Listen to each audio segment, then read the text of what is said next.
When a trespassing neighbor pushed too far, one man turned his driveway into a fortress of justice. Watch the epic showdown that turned a quiet street into Karma Crescent. There was a loud metallic slam followed by the unmistakable sound of cracking fiberglass and a woman's voice screaming bloody murder like she'd just been hit by a freight train. Except the only thing that hit her was karma, and it landed in the form of a hydraulic steel gate that dropped square on her Lexus's hood the moment she trespassed on my land for the fourth time this month. I was standing on my porch with a lemonade in hand when the gate clamped down with a thud, locking her car inside my property like a mouse in a humane trap. And before she could even climb out and begin her usual tantrum, I called out loud enough for the entire street to hear. "Hey Karen, looks like your shortcut just turned into a station." She froze, mouth open, eyes bulging, foot still on the gas as smoke curled from her tires, and the scent of fried transmission wafted through the air. But before she could utter one of her signature phrases, like, "I know my rights," I stepped down the porch stairs with the slow confidence of a man who had been pushed too far and finally pushed back with precision. Now, let me rewind because you need to understand how we got to the point where I built a custom fabricated booby-trapped gate system just to keep my property safe from a woman who believed my driveway was a public amenity for her royal self. 2 months ago, my life was peaceful. I had just moved into a quiet neighborhood after years of saving, planning, and building my own house with the help of my hands and a crew of local builders. It was the kind of neighborhood where people waved at each other. Barbecues were hosted on Sundays and lawnmowers served as a conversation starter. That illusion of suburban bliss shattered the day Karen moved into the rental 2 houses down. At first, I didn't know her name, and honestly, I didn't care. But when a stranger parks diagonally across your driveway with their bumper grazing your fence and doesn't respond to a doorbell ring for 30 minutes, you start to develop feelings and none of them pleasant. When she finally strutted out in yoga pants and oversized sunglasses, carrying a non-fat extra hot triple shot latte like it was a trophy, she barely glanced at me as I waved to get her attention. "Excuse me," I said. "You're parked on my property." She tilted her head, offered a thin smile, and said the phrase that would come to haunt me for weeks. "Oh, it's just for a minute." Except that minute turned into an hour, and then she did it again the next day and the next. When I tried a second time to reason with her, her reaction was even worse. She laughed, literally laughed in my face and told me to relax. "It's just a driveway." The tone she used was 1 part mocking, 2 parts entitled, and 100% infuriating. And things escalated from there. It wasn't just the parking. She started using my trash bins when hers overflowed, let her poodle poop on my lawn, and walk away like it was her personal dog park, and even tossed her unwanted mail into my recycling bin. I recorded each incident, not because I wanted to build a case, at least not at first, but because I needed to prove to myself that I wasn't going crazy, that someone really could be this obliviously arrogant. The turning point came when I installed a small wooden gate to block off my drive, just a temporary fix until I built something sturdier. It wasn't much, just a swinging panel with a latch, but it was a boundary, a statement. She shattered it, literally. I came home one evening to find the wooden slats broken and tire marks going straight over them. No note, no apology, just fragments of my effort scattered like confetti. That's when I stopped trying to reason and started planning. I didn't want revenge. I wanted restoration, but I also wanted her to feel just once the frustration she'd caused me over and over. I went full DIY mad scientist mode. I spent 3 weekends designing a new gate system, steel reinforced, sensor triggered with a backup battery so it couldn't be disabled. It had a drop mechanism similar to the retractable security bollards in government buildings, except this one went down with a slam and locked like a bear trap. I built it with a hydraulic assist that would allow it to reset and relock in seconds. I buried pressure plates beneath the gravel, harmless to normal foot traffic, but if a vehicle rolled onto them, they'd send a signal to the gate's motor to close. I even added a camera system and a voice message that would trigger from a motion sensor saying, "Smile, you're on private property." I tested it 10 times with my buddy Rick's old beater car. It worked flawlessly. The night before Karen's final trespass, I added the last piece, a retractable fence segment that would close off the front side, blocking any escape unless opened manually with a remote only I possessed. When she ran through my side gate the next morning, I wasn't even surprised. I was prepared. The way her car rolled forward like a queen entering her palace the moment her tires touched that gravel. The sensors kicked in and the dropgate came slamming down behind her with surgical precision. The fence popped into place and the speaker played the message in perfect clarity. Her reaction: instant rage. She screamed, pounded the steering wheel, tried reversing and realized she was trapped. I came out, leaned against the post like Clint Eastwood at a county fair, and took a long sip of my lemonade. Need help? I asked with the most polite tone I could manage. You're insane, she shrieked, voice cracking. This is illegal. Actually, I replied, pulling out a folder. Here's the property boundary map, the permit for the new gate, and the footage of you breaking my old one. Care to call the cops? She did. I welcomed it. When the officers arrived, she wailed like a victim of war, claiming I had trapped her like an animal. But the footage, paperwork, and very clear property lines told a different story. The officers chuckled, one even shaking his head, saying, "Ma'am, you might want to read up on trespassing laws." That day was a win, but it was just the beginning. Because what came next was lawsuits, HOA drama, a neighborhood civil war, and a public humiliation so thorough that it changed the street's nickname from Willow Court to Karma Crescent. And trust me, you're going to want to hear how all that went down. The morning after the gate incident, I woke up to the sound of metal clanging again. But this time, it wasn't my handiwork snapping shut with precision. It was Karen rattling the locked gate and yelling into the security camera like a banshee demanding justice from the heavens. I ignored her, pulled the blinds slightly aside, and watched her stomp around in her tennis shoes like she was about to file a noise complaint against gravity itself. She banged on the locked side gate, pulled at the chain, and when she realized the cameras were still recording, she suddenly shifted into performance mode. She looked into the lens with this wide-eyed horror, as if trying to stage a crime scene for a local news segment. I had to admire the commitment. She even tried crying, dabbing her eyes with her sleeve, muttering lines like, "He's mentally unstable, and I fear for my safety." All while being trapped in a perfectly landscaped driveway with solar lights and potted succulents. Eventually, she gave up and left, but not before backing out awkwardly through the retractable fence when I buzzed it open just to show I was in control. That same afternoon, I received my first official retaliation. An HOA violation slip stuffed in my mailbox and signed with a complaint line scribbled in thick red marker saying, "Aggressive architecture." I laughed so hard I nearly choked on my coffee. Aggressive architecture? What did they expect next? A turret with archers. I walked straight to the HOA office with the paper in hand. They operated out of an old converted garage that smelled like stale cookies and passive aggression. The president, a man named Gregory, who had the energy of a retired mall Santa, adjusted his glasses and said, "We've had some concerns, neighborly concerns, about your new installations."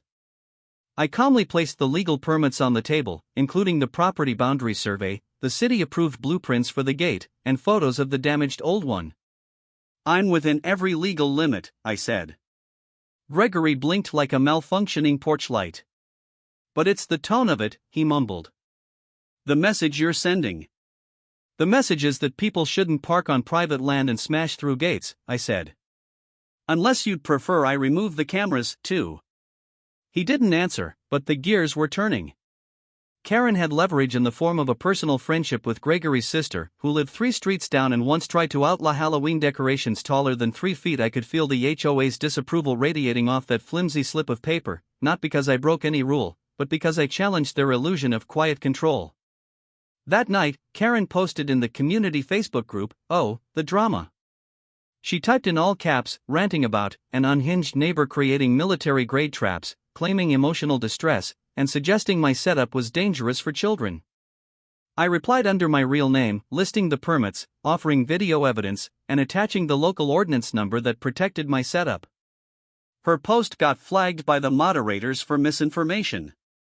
I slept very well that night.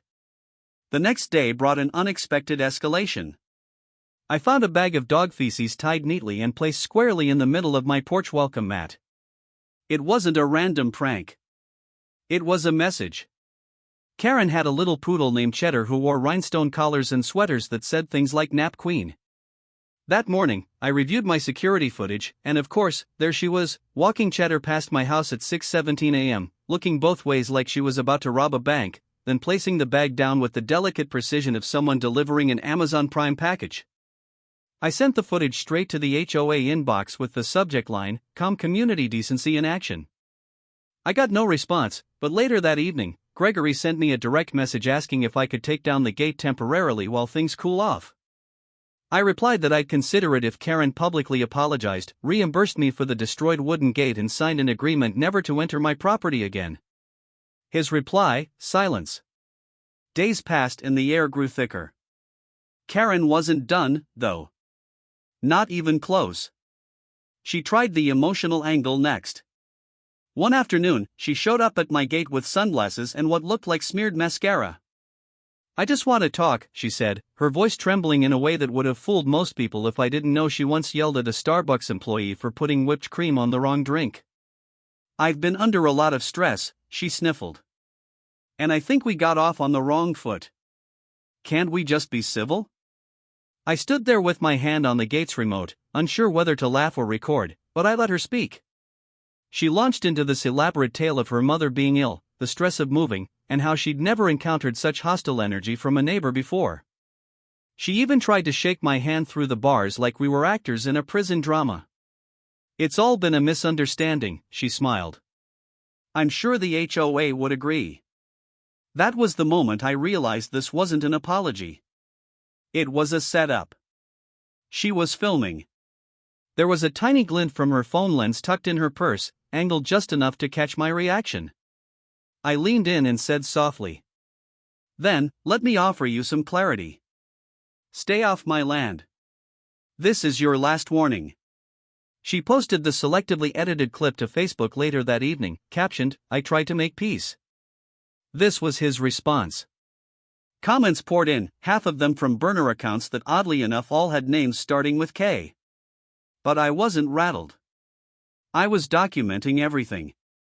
I started a binder titled Operation Fence Off the Karen with photos, messages, HOA correspondence, and timestamps. I even got a notarized statement from a neighbor named Tina who saw Karen using my trash bins and giggled when I asked her if she'd testify if needed. "Absolutely," she said. "That woman once tried to report my Halloween pumpkins for being satanic." The neighborhood was shifting. At first, people avoided choosing side, but then came the real twist. A new family moved in across the street. A young couple with a toddler and a golden retriever named Max. Karen tried welcoming them with cookies and flyers about neighborhood safety, warning them to stay away from my house, but they'd already heard the full story from the pizza guy, the mailman, and even the teenage dog walker. By week's end, the couple had installed their own cameras and thanked me for inspiring them to take property security seriously. Karen's grip on the street was weakening. I noticed it in the small things. People stopped waving at her. Conversations ended when she approached.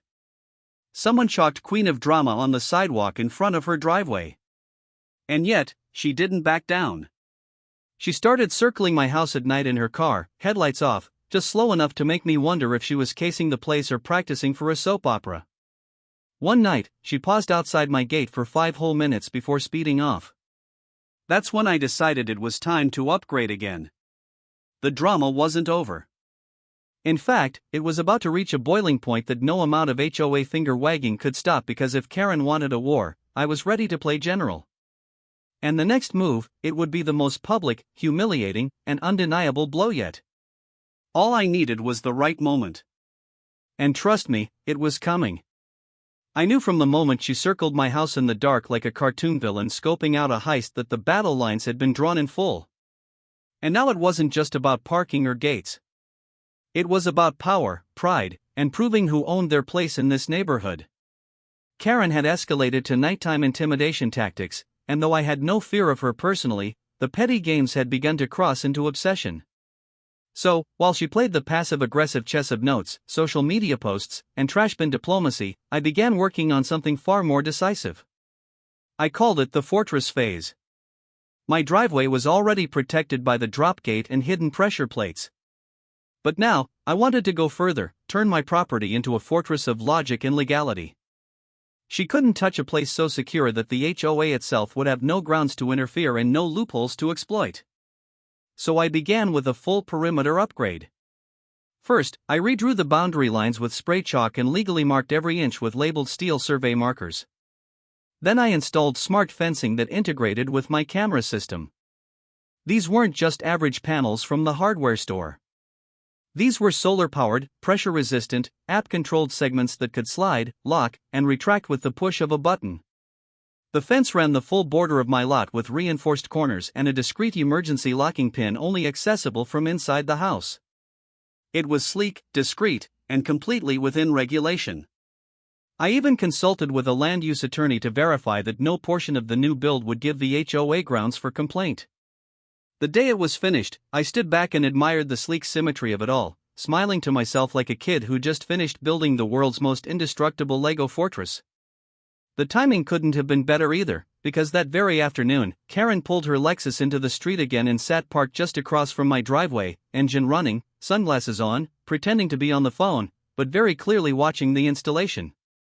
She had this expression like she'd just bitten into a lemon and was trying to pass it off as a marshmallow. I waved. She didn't wave back. Instead, she rolled down her window and said in a sing-song voice, "Is all this really necessary? You're starting to look paranoid." I smiled and responded, "Only if you think trespassing is normal?" She scoffed and sped off, but I knew her wheels were turning again. That same evening, a message appeared in the HOA group chat, and signed, suggesting that certain homeowners were creating an atmosphere of surveillance and intimidation. It was so obviously her, even her sentence structure screamed Karen.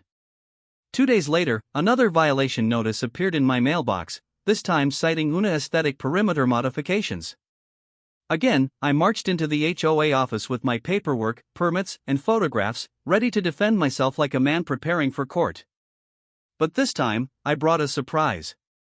A laptop containing side-by-side images of other neighborhood fences, ones taller, uglier, and more intrusive than mine.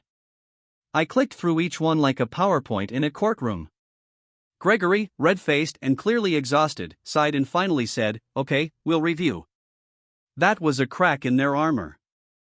The following week, I noticed subtle changes. Neighbors who used to walk past without a word now nodded or waved.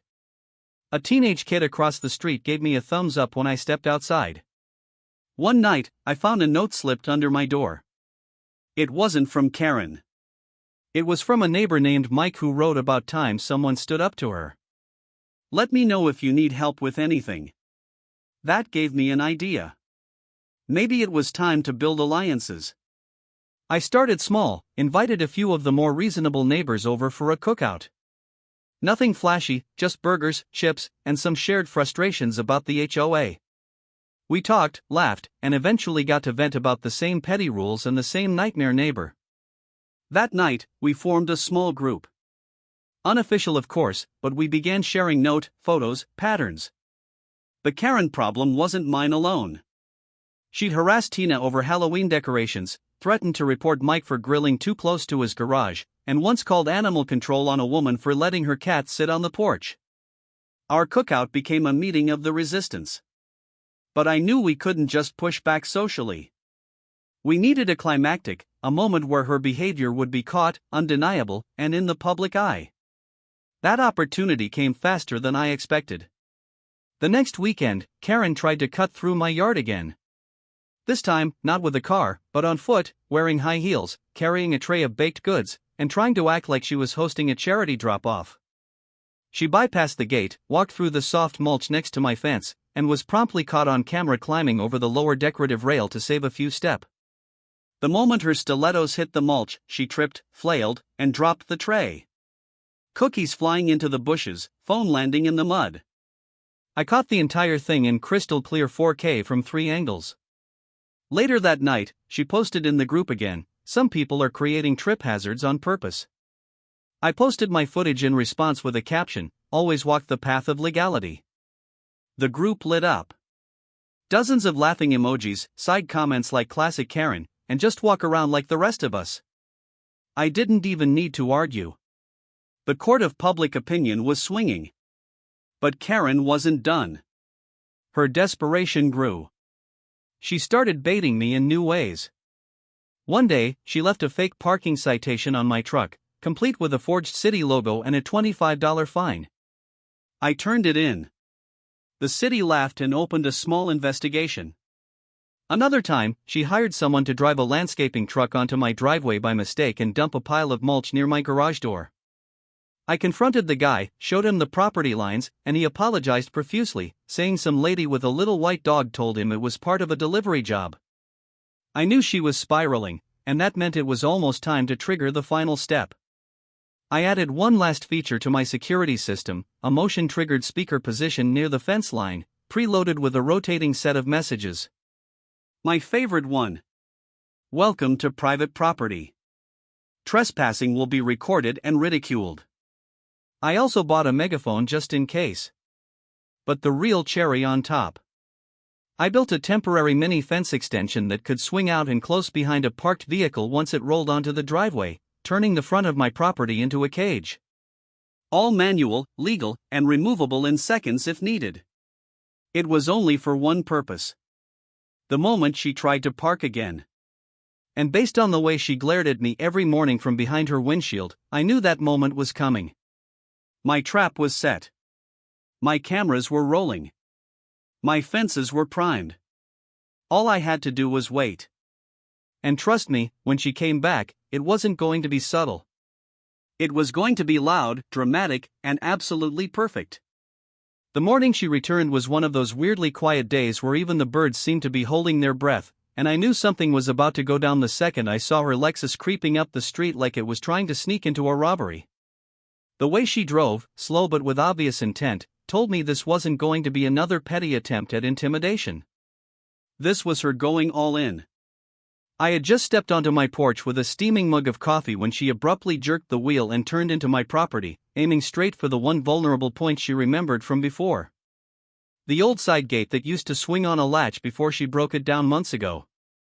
Of course, she had no idea I had reinforced it from the inside, braced it with a hidden support beam, and attached the final piece of my little surprise, a motion sensing plate just past the threshold that activated the drop mechanism. I didn't move.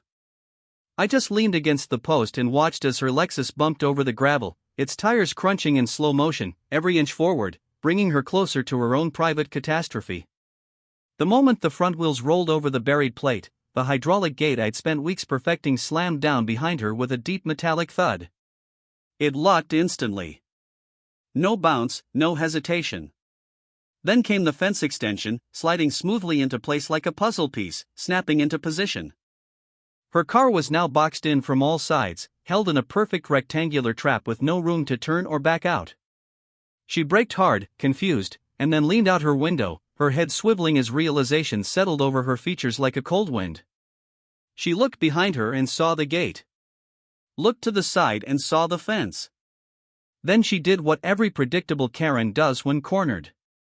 She screamed, a high, shrill, theatrical screech that echoed down the street like a siren for the emotionally unstable. I stepped forward slowly, coffee still in hand, camera already recording from 3 angles. She pointed at me through her windshield like a prosecutor in a soap opera courtroom. Open it. You open this gate right now. This is illegal. This is entrapment. I didn't say a word at first.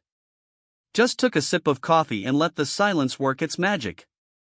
Then I calmly said, "You drove onto my property again. After being warned, after damaging my last gate, you broke in, Karen. You're trespassing. And now you're boxed in. Congratulations." Her mouth opened and closed like a malfunctioning puppet. And then, as expected, she dialed her phone.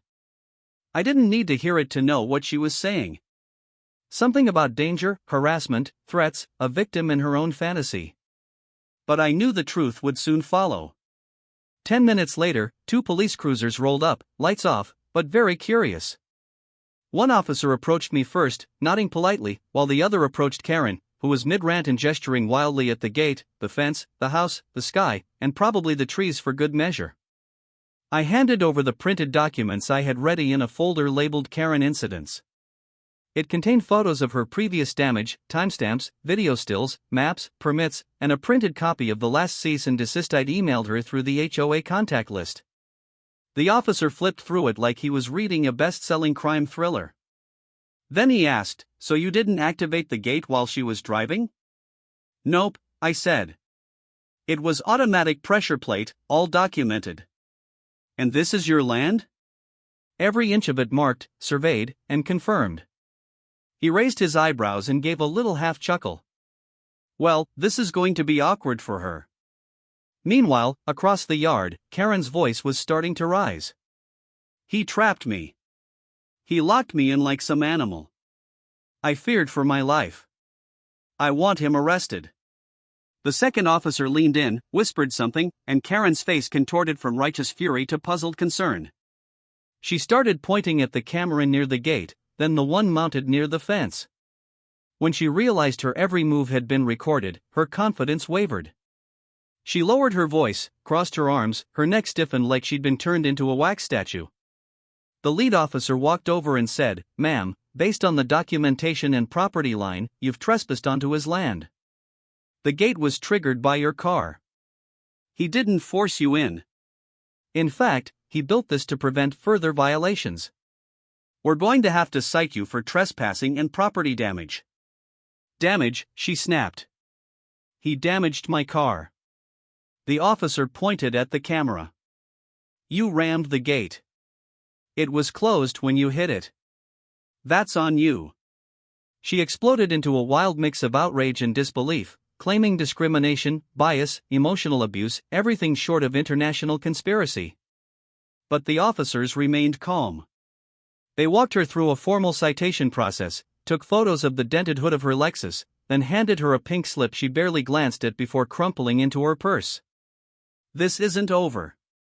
She hissed at me as the gate finally unlocked and she reversed out like a furious toddler denied a second cupcake. It's barely begun. Good, I replied. I love sequels. The neighborhood, of course, caught wind of the incident within hours.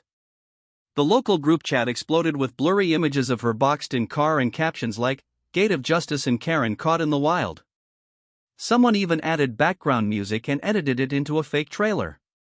This summer, one woman's entitlement meets one man's property line. It was glorious. The next day, I got two things in the mail. One was a passive-aggressive postcard from the HOA reminding residents that cooperation prevents conflict. The second was an envelope from Karen's lawyer. A formal threat of civil action claiming emotional trauma, mechanical sabotage, and unlawful detainment. I chuckled, opened my computer, and forwarded the entire folder of evidence to my attorney. We scheduled a response and counterclaim before sunset. Meanwhile, Karen doubled down. She started parking her car directly across from my house every day, just on the legal side of the curb, and sat in it for hours like she was a stakeout cop in a 90s sitcom. She rolled the window down, stared at me whenever I stepped outside, occasionally raised her phone like she was filming some kind of gotcha moment. One day, I walked out, waved, and held up a whiteboard that said, "Smile, you're on camera, too." She rolled her window up so fast it nearly broke. That week I hosted another cookout. This time more neighbors came. A few brought their own chairs and drinks, and the atmosphere was electric with laughter and thinly veiled shade thrown at Karen's recent performance. The phrase "don't go full Karen" became an inside joke. One neighbor even brought cookies shaped like little gates with her face printed on them. But while we laughed, I didn't forget that this wasn't just petty, it was personal. Karen had tried to ruin my peace, my reputation, and now, through legal threats, my finances. The lawsuit arrived officially on a Wednesday morning, thick and obnoxiously stapled like it was trying to look important by sheer volume.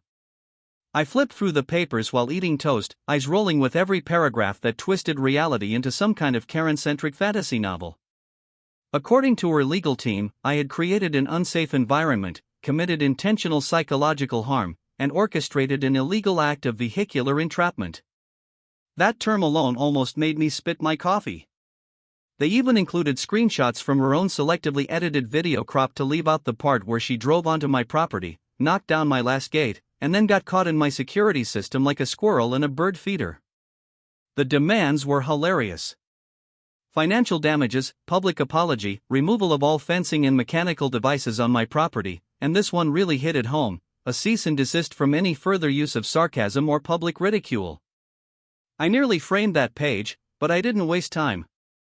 I called my attorney immediately, a no-nonsense woman named Alicia, who had the professional patience of a judge, but the attitude of a defense attorney raised by wolves. She listened quietly while I read her the claims, then snorted and said, "This isn't a case. This is a tantrum with a filing fee." We met that same afternoon and began drafting the counterclaim. My lawsuit, unlike hers, had actual teeth.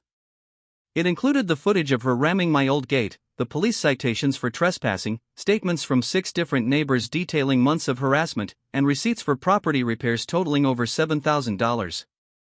Alicia organized it into a portfolio that looked like a college dissertation titled The Entitlement Chronicles. Meanwhile, Karen strutted around the neighborhood like she'd already won. She made sure to walk her dog in exaggerated circles past my house, throwing pity glances at anyone who happened to glance her way. She even wore a neck brace for a few days, clearly trying to build the image of a frail victim who'd been assaulted by rogue fencing. The kicker, she posted on the neighborhood forum, thanking the community for their support during this difficult time and hinting at a possible move due to ongoing trauma. The reactions were mixed.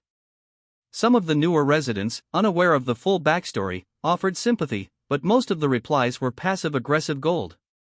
One said, "Moving sounds like a great idea. We hear fresh air helps with delusions." Another just posted a gif of a gate closing with the caption, "By Felicia."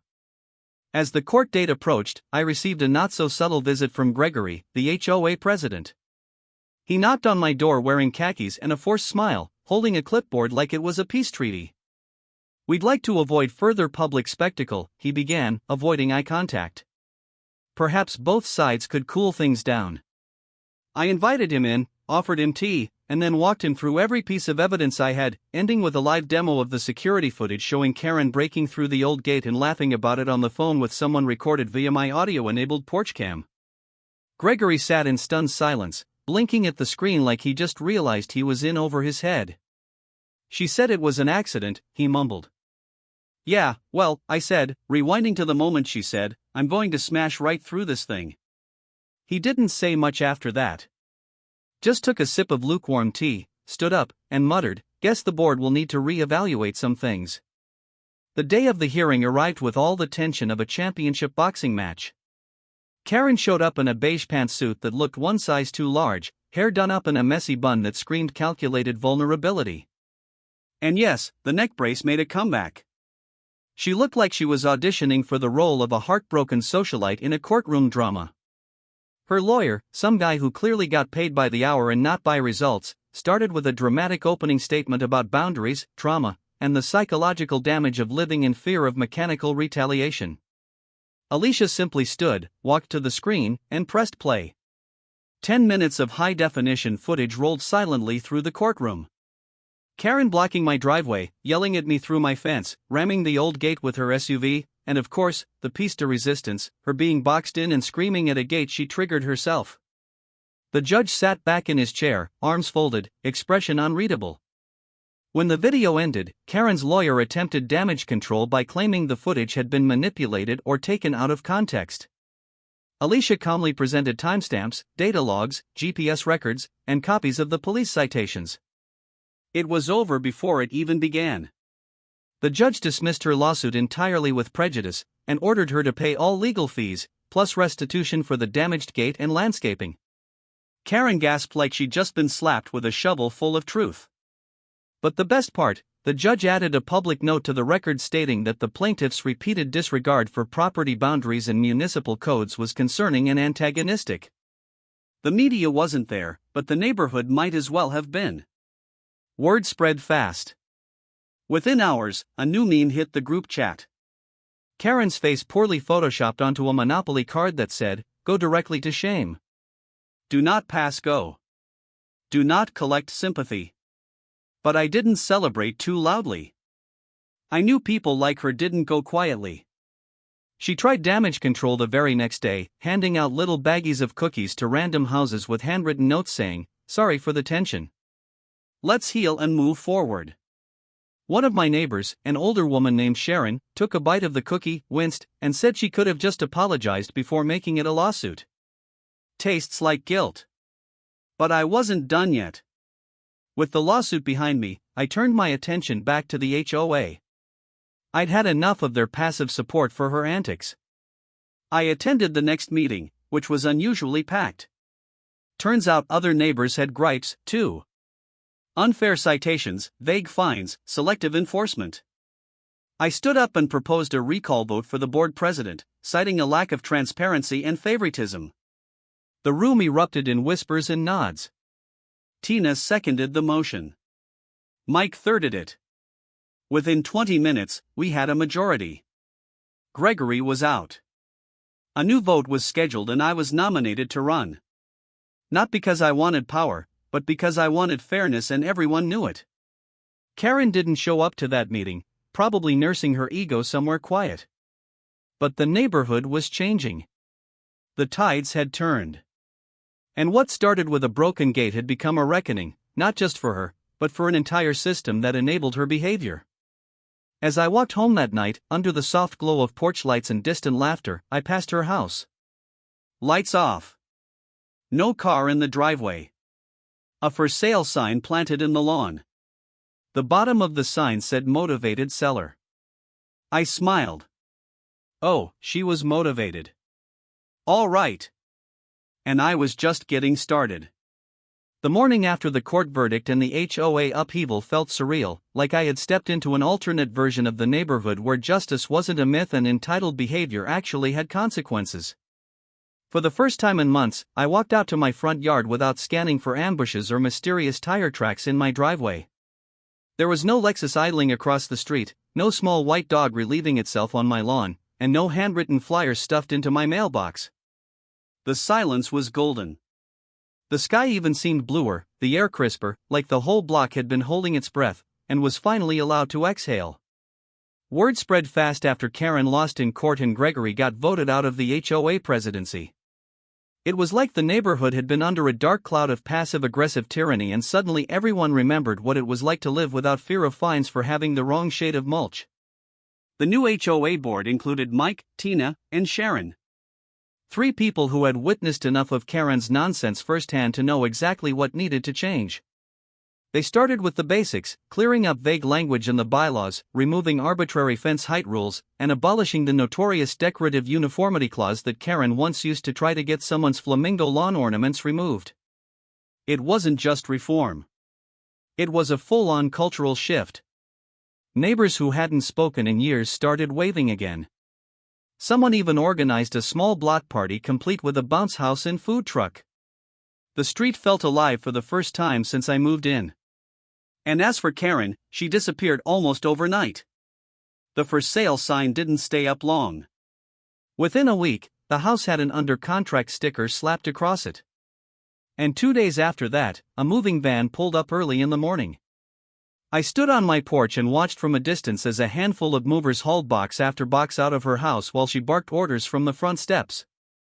Still wearing oversized sunglasses and an expression like the world had wronged her personally. She didn't look at me once. Not a single glance. But I knew she saw me and that was enough. When the last box was gone and her Lexus finally pulled out of the driveway for the last time, the street fell into a kind of calm that felt earned, like a final exhale after months of tension. But the story didn't end there. A week after her departure, I received an envelope from her former lawyer's office. Inside was a check. Restitution from the lawsuit along with a brief letter stating the case had been officially closed with all claims dropped. The number on the check covered the costs of the original gate, the upgraded fencing, the legal fees, and left enough left over to make one last improvement to the property. That's when the idea struck me. I was going to build the ultimate gate system, not out of paranoia or spite, but out of celebration. I called up Rick and a couple other guys from the neighborhood and we got to work. What we built was a fusion of smart tech and personal humor. The main gate stayed, of course, but now it was solar-powered with a remote app that allowed full control from anywhere. I added a small speaker tower that greeted visitors with customizable messages depending on the time of day. In the mornings, it said, "Welcome to a drama-free zone." In the evenings, "You're now entering the calmest driveway in town." But the best part was a motion sensor that, when activated by someone standing just outside the fence line, triggered a short clip to play through the speakers. Karen's own voice screaming from the day she got boxed in. It was subtle, buried in ambient noise, but sharp visitors would catch it and grin. People loved it. It became something of a local legend. New neighbors would bring friends by just to trigger the welcome message and hear the story. I even had one guy ask if he could film a TikTok in front of the gate. I shrugged and said, sure, just don't block the sensors. But what really cemented everything was what happened during the first HOA meeting after the new board took over. Held in Tina's backyard under string lights and folding chairs. It was casual, open, and filled with honest conversation. About halfway through, Mike stood up and said, "We owe a lot to the guy who reminded us we don't have to put up with crazy just because it's loud." Then he nodded toward me. Everyone clapped. I was caught off guard, but I stood up and gave a small thank you. "I didn't do it to be a hero," I said. "I just got tired of being the only one treated like the villain for trying to keep my own land safe." Turns out a good gate makes great neighbors. The room laughed and someone shouted, "Put that on a sign." So I did. 2 days later, I had a wooden sign made and mounted it next to the fence. It read, "This land is peaceful now. Please keep it that way. Good gates, great neighbors." Simple, clean, unmistakable. The most unexpected part came a week after that. A letter arrived in my mailbox, handwritten in elegant script. At first, I thought it might be another HOA notice, but when I opened it, I realized it was from the new owner of Karen's old house, a woman named Linda, originally from out of state, who wrote that she'd heard some stories and hoped there were no hard feelings about the house's history. She signed it with a note that read, "I'm the opposite of a Karen. If you ever need anything, just knock." Intrigued, I walked over that afternoon and introduced myself. Linda turned out to be a retired school principal with a garden obsession and a dry sense of humor. We chatted for almost an hour. She showed me her plans to turn the backyard into a full greenhouse project. "I love order," she said, "but I don't enforce it with lawsuits." I laughed and said, "Then you'll fit in perfectly." That evening, I stood on my porch again, the place where it had all started. Just me, a coffee mug, and the memory of a gate slamming shut on entitlement. It was strange to think about how far it had gone. What began as a woman breaking my gate to steal a parking spot had spiraled into a saga of surveillance, sabotage, and civil action. But in the end, it also gave us something. A neighborhood that finally found its voice. People who started standing up instead of just standing by. A community that realized peace doesn't come from avoiding conflict. It comes from resolving it. I didn't set out to become a neighborhood legend. I just wanted my driveway back. But sometimes that's all it takes. One person drawing a line and saying, "No more." One gate shutting in the face of arrogance, and the ripple effect of that one act reaching further than I ever imagined. As the sun dipped behind the houses and the street lights flickered on, I took one last sip of coffee, smiled, and whispered to myself, worth every screw, every camera, and every drop of lemonade. Because finally, the land was mine again. Quiet, calm, and beautifully Karen-free. Just when I thought the saga had wrapped up with a neat little bow, and the last echoes of Karen's screeches had faded into the peace I'd worked so hard to restore, the universe, with its odd sense of humor, threw in one final twist, not one of chaos, but of closure. It was about a month after Linda had moved in, and by then the neighborhood had settled into what could only be described as suburban harmony. Kids played in driveways again. Folks waved from porches. The HOA meetings turned from battlegrounds into actual discussions. And the air felt lighter, like everyone had been collectively holding their breath through the Karen era and finally exhaled it away. My days went from defensive planning and evidence compiling to actual hobbies. I started restoring an old vintage motorcycle in my garage. Planted some lavender along the new fence line and even took up drone photography just to enjoy my own land from above without worrying about who was trying to sneak onto it next.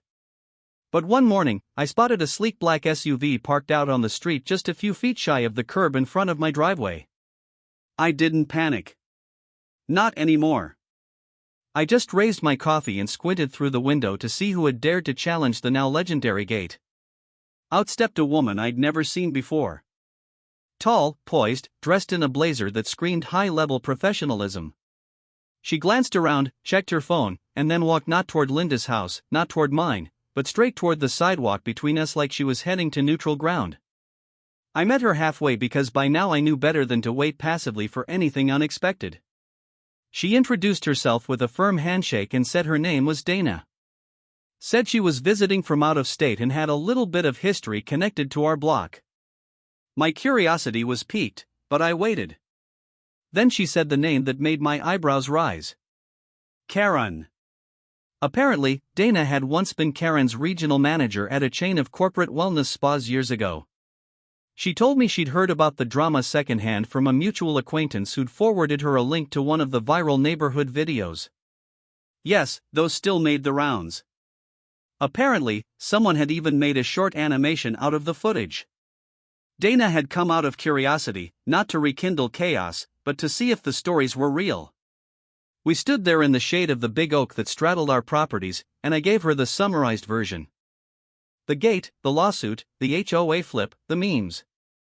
She laughed, not cruel, but with the kind of knowing exasperation that only comes from having endured similar battles. Karen always had a flair for conflict, she said. She once filed a complaint because someone microwaved salmon in the break room. She cried during a meeting about scented candles. Corporate eventually paid her to leave. I wasn't surprised, but hearing it from someone else, someone completely removed, added a strange sense of validation I didn't even realize I still needed. Dana complimented the fence, asked to see the famous gate, and when I triggered the motion sensor, she doubled over laughing as the distant recording of Karen's voice echoed, distorted slightly by wind. That, she said, wiping her eyes, is better than therapy. We parted ways on good terms. She left behind a small envelope. Inside was a thank you card and a gift card to a local hardware store. It said, "For continued reinforcement of sanity." I pinned it to my garage wall like a trophy. But the real surprise came the following weekend. It was early evening, the kind of orange-skied one that makes you want to sit on the porch and sip something cold. I was just finishing up cleaning my motorcycle when Linda walked over holding a basket of muffins. We chatted about plants, the HOA's new landscaping contest, and then she said something that caught me off guard. She said, "You know, when I first moved in, I wasn't sure what kind of place this was. All the gossip, the warnings, but you and this street changed my life." I thanked her, assuming it was just neighborly kindness. But then she told me something else, something that made me pause. She said that during her very first visit to tour the house, Karen had shown up uninvited and tried to convince her not to buy it, warned her about unfriendly neighbors, claimed the area was too hostile, and even suggested she look into a different zip code. Linda, being nobody's fool, had smiled politely and made her decision that same day. It wasn't just the house, she said. It was the resistance, the fact that you fought back, that told me everything I needed to know. That stuck with me more than I expected. It meant the chaos hadn't just led to revenge or satisfaction. It had created a new standard, a culture of quiet strength. That night, I sat in the garage for a while, lights off, just listening to the quiet sounds of the neighborhood. A sprinkler clicking somewhere, laughter from Tina's backyard, the smell of Mike's barbecue drifting across the street, no shouting, no squealing tires, no unauthorized poodles doing their business on my welcome mat. Just peace, the good kind. Earned peace. Not the kind that comes from avoiding conflict, but the kind that follows surviving it. I thought back to every moment I'd nearly lost my cool. Every time I thought maybe I'd gone too far, been too stubborn, or wasted too much time on fences and permits. But all of it had led here, not just to freedom, but to a community that now stood taller because one person had refused to duck. In the weeks that followed, I added one last feature to the gate system. Not a trap, not a warning, but a simple engraved plaque mounted next to the keypad. It read, "This land is secured with reason, guarded with humor, and open to respect. Welcome if you come in peace." Strangely enough, it was Rick who said it best one evening as we sat watching a football game in the garage with the door open. He pointed at the yard, the new lights, the sign, and said, "You didn't just fence her out, man. You fenced the whole neighborhood in with logic." I laughed because that was probably the first time the word logic had ever been used as a compliment for something involving power tools and emotional warfare. But he wasn't wrong. The gate wasn't a wall. It was a boundary, a declaration that this was where nonsense ended and self-respect began. So, if anyone ever asks me about the day Karen got boxed in, about the infamous drop gate or the HOA takedown, I won't talk about the screaming or the lawsuit. I'll talk about the sound of the gate closing behind her, the silence that followed, and the way this neighborhood, once divided by petty rules and louder voices, learned to protect its own peace, one hinge and bolt at a time. Because in the end, I didn't just rebuild a gate. I rebuilt my space, my name, my right to draw a line and stand behind it. And that, my friend, is something no Karen can ever knock down again.